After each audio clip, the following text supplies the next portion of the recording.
Hey everybody, before we get started today, I wanted to thank all of the new subscribers, all the people that have been watching and commenting on our videos. Really can't tell you how much we appreciate that.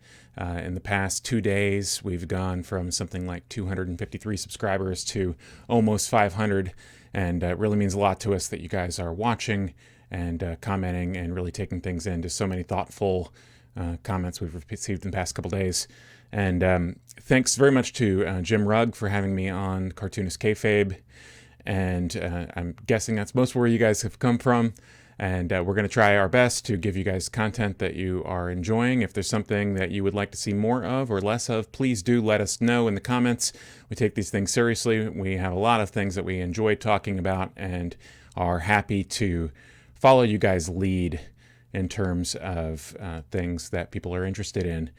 Thanks again for listening, and thanks again for making things really happen. And we also have kind of set up an experimental Patreon, seeing if people would be interested in more of this type of content, and you guys can help us make it. So check out the link below, and I hope you enjoy the video. Hey everybody, when I was looking over the comments for the interview that I did with Jim Rugg of Cartoonist Kayfabe, I noticed a few people talking about how to separate line art from color. And if you think about the process of screening things, and you think about the stuff that we talked about in Jim's video, it's really important, if you've colored things separately from your line art, to keep them separated when it comes to the printer and when they're being printed. And that's especially important for lettering and things like that, but also that will ensure that your line art can be as crisp as possible. So I thought it'd be fun to take a look at this cover. This is a cover for Spawn 10. This is not the historic cover that came out in 1992 or 1993. This is one that was done by Dave Sim last year. I was the colorist on it, so I have the file here, and we can take a look at what I did and some of the decisions that I made, and also how it's set up and how we set it up for print. So first off, you can see that the line art and the color are actually in their own groups. And there's a couple different advantages to setting things up like that. One of the reasons is if you click on the color, you can see that I have set the multiply blending mode. I've set the blending mode for the entire group. So that means that every time that I add a new layer to my color, I've already got everything set up and ready to go. And I don't have to manually do that. And you can change the blending mode for the entire group anytime that you want to in Photoshop. It's a very useful feature. In this case, I actually kept almost all of these layers separated. You can actually see that I named some of the figures based on the figures that they're supposed to represent, the hands they're supposed to represent. And because each of these is very specific to a certain character, it was really important that I get the colors right. I kept all of them separated. And this image is mostly done in a flat color style. That is that I've put in, a one flat local color, and then maybe I've had a darker flat addition and then maybe a lighter addition, and that's about as complicated as the rendering gets. So if you pop in, for instance, on this yellow gauntlet, you can see that there's a darker mid-tone yellow and a lighter yellow. There's not anything additional. And one of the reasons for that is because Dave personally likes that kind of animation style coloration, and also because it lets the line art do most of the work. And if this blue was really dark, this line art would get lost in there, and this is a very nice color rendering. So let's actually take a look at the line art. I'm going to turn off the entire color group there so you can take a look. And I have on the line art, I have a threshold layer so that I can turn that on and off and give me a preview of what the line art is actually going to look like when it is actually converted to a 1-bit image. But the thing is that Photoshop doesn't do a very good job of displaying. The display resolution drops when you have the threshold layer on, so I actually keep it off most of the time that I'm coloring and just sort of turn it on to spot check a few elements to make sure that everything's coming through and things like that. But we'll keep it on just so you guys can get the full color balance. So like I said, I used mostly local color for this image. And what local color means is sort of the name of the color if you were to take it in a lot of different environments. So for instance, if you had something that was this red and you brought it inside to a place, so it's like a tungsten filter, the lights are sort of orangey, it's going to look orangey red. And then you bring it outside and, there's a really intense sunset happening, it's going to change color based on that illumination.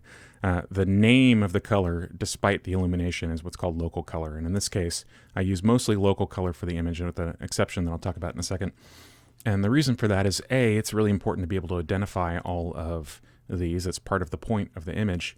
And B, because there's not a visible light source in the image, I thought that, if it's like a chandelier hanging here with a bunch of candles or something, then obviously the luminescence might be a little bit more important to it. But the fact that there's not an obvious light source, the fact that you want to be able to identify all of these, meant that it's mostly local color. But the exception is, when I was almost done with the image, I thought it needed a little bit more color unity, and so I popped in this nice scan of a dirty piece of paper that I have, and I put it right on top of the entire thing, and I made a hue saturation adjustment, and I played with the blending mode, and I ended up with a soft light at an opacity of about 38%, and it gave the entire thing some color unity that it was missing before. And it also has a nice effect of sort of opening up some of the darker areas. This is the last thing that I added here, so this was important for me to really make sure that I had not made this effect too extreme. You'll notice a general tendency in things that the last thing that you do has a tendency to be a little bit more potent than you might want after the fact. It's like a lot of 60s recordings. If you listen to like rock bands, from the mid to late 60s, a lot of times the tambourine will be mixed too loud, and that's because they got to the end of the session, and that was the last thing that they put on there. And then everybody liked it so much because that was the very last thing, and so they end up leaving it a little bit too hot when they bounce everything down. Same thing goes for like a textural edition like this. You can have a tendency to make it too hot, so you want to sit on a decision like that for a little bit and let somebody with an objective eye take a look at it and make sure you didn't have that a little too extreme. Anyway, there's one other textural edition here, and you can probably see some of it in the background here. This is actually at the bottom of my coloration. I have a really nice photograph of a piece of worn metal that gives the entire thing a very, very nice look to it. And basically I had a gray layer across the entire thing, and I popped this on top, and I have it set to hard light mode. So you can do blending modes within a group, even though the entire group has a multiply blending mode. This has a hard light, and you can see that without it, it's a much different image. Now, I wouldn't have colored it exactly like this without this, but working this in at the early stage gave me, I don't know, it gives the whole image a kind of chaos to the texture that it wouldn't have otherwise. And especially you see it really infiltrates a lot of areas that would otherwise be sort of inactive. And I quite like the effect that it has here. So when you find, if you're doing coloring like this, you might find that you kind of collect textures and find things that you really enjoy. This might come from old books. This might come from, like I said, just a piece of metal. And if you find textures that you really enjoy, you can try popping those into the colors that you're working in. And maybe this is a little extreme for some people's taste, but to me, it gives the entire thing a very, very sophisticated patina. I really quite like it overall. So anyway, so we're going to separate these elements out so that we can print them with the black only being on the black plate and everything else being on its own, the color plates. And so the way we're going to do this is we're going to send these elements out separately. So what I'm going to do first is I'm going to turn off my line art group. So this is just my color.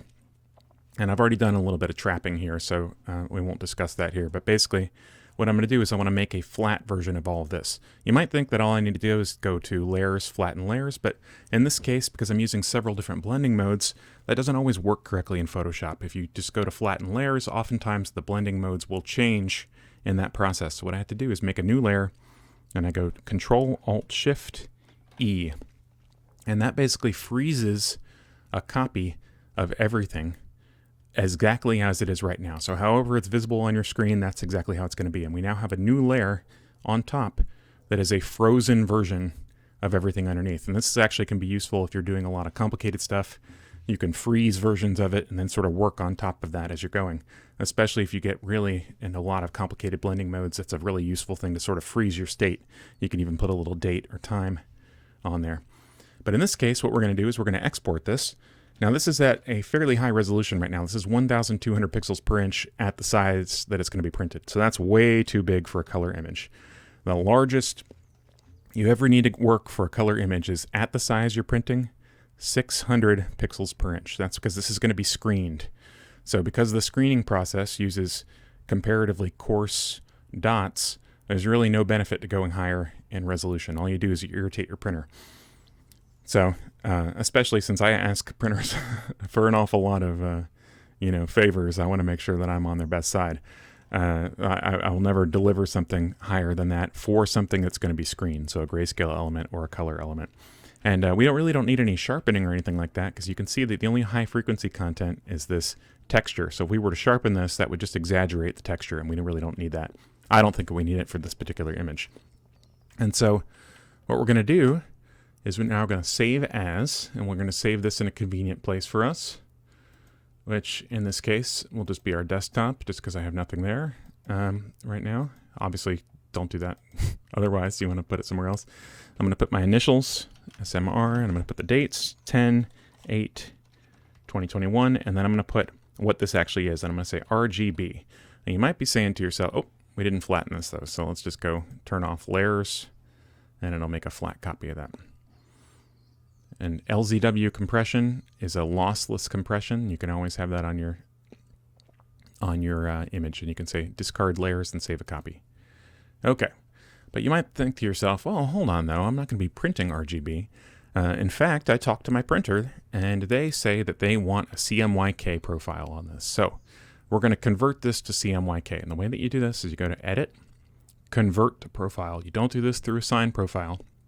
You go Convert to Profile, and this will enable you to see different ways to do it. Now, we're going to use the Adobe engine here, and we're going to go through and check each of the different perceptual one looks desaturated to me. This is saturation, looks slightly more saturated, and the relative color metric is way superior in terms of this green.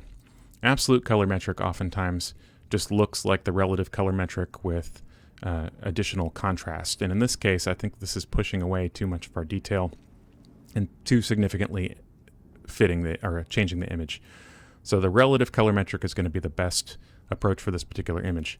And you notice how wildly different this logo is, and that's because those colors were out of gamut. That means that those colors are outside the range of what's possible with the CMYK printing process.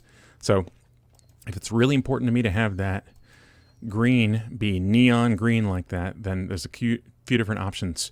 One is I could convert this to a spot color, use a Pantone color instead, and that's a slightly different setup. It's basically that you're outputting this layer as its own 1-bit bitmap and assigning it a spot color profile in your layout document. Or if it's really important to me, I could go through and manually select this and try to get a color that is more in gamut but also very intense. And so it is making sure that I'm paying attention to where in the spectrum that is. But in this case, that's actually just fine with me. This is actually very suitable here. So I'm going to hit OK. And now we're going to save as once again. And we now have our second TIFF here. So instead of RGB, we're going to change this to CMYK, and that's the one that we'll actually use for our layout that we're going to send to the printer. Once again, make sure I'm not saving the layers, so it's making a save as copy with no layers. Now, I'm actually going to back up here, hitting Control Z, until I have backed up my resolution change and I've backed up my my flattening, and I've basically got the same thing as I did before. So I'm going to turn off my color. I'm going to turn on my line art and take one last look at everything. And I'll turn on my threshold and sort of peek at the image, especially at the most critical areas like the faces and things like that, and make sure that everything that's cleaned up might need to be cleaned up. I've mentioned this before, but you really almost never have to clean up blacks unless you have a very, very large area of black, or B,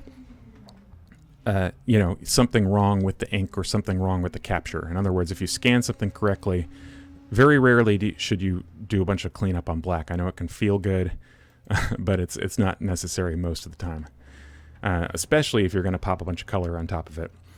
But even, there's things like this white stroke here that came with how he drew this in the first place. So that white stroke is not something to clean up. It's part of his process.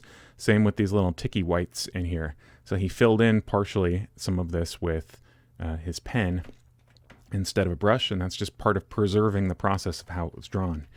I don't really believe in doing a bunch of make work for yourself when it's going to look great as it is. And the other thing to remember about white areas, especially like tiny little speckles and things like that, is that those areas are the first thing to fill in, because even tiny amounts of dot gain, tiny amounts of ink, those will flood because they're surrounded by ink. So basically even the smallest amount of dot gain would make those things go away. So we're at the correct resolution. We're just going to go to mode grayscale. Okay, I'm going to hit merge. I'm going to discard. And then I'm going to go to image mode bitmap. Okay. And we've got our resolution at 1,200 pixels per inch. And the method is 50% threshold. That means it's going to do on or off. There are sometimes you might use a different type of method here, but most of the time, especially with line art, 50% threshold is what you want. And then I'm going to hit OK. I'll do a quick check, a quick spot check, and take a look. So everything's looking good to me. Got this nice little dry brush effect here. Is coming through very well. Looks very attractive to me. I think that we are all set. So I'm going to go to save as, and then I'm going to go to TIFF. I'll click on that just so I get the name, and then I'm going to change this to line art. And you notice that flattened and uncompressed, this is very, very small. You might think, oh, 1,200 pixels per inch, it's so huge, but this file is actually very, very small. It's going to be like 3 megabytes or something like that. And that's because the 1-bit image means that each pixel is either on or off. So having a high resolution 1-bit image really means very little. It's not going to be a burden to anybody. You're not going to trip anybody up. You do have to make sure that you export things correctly, though, from your layout document. So now that we have these two images, we can place them on top of each other in our layout document and change the color one to multiply mode, and then you're all ready to export to your printer. And I hope that was helpful for some of you guys.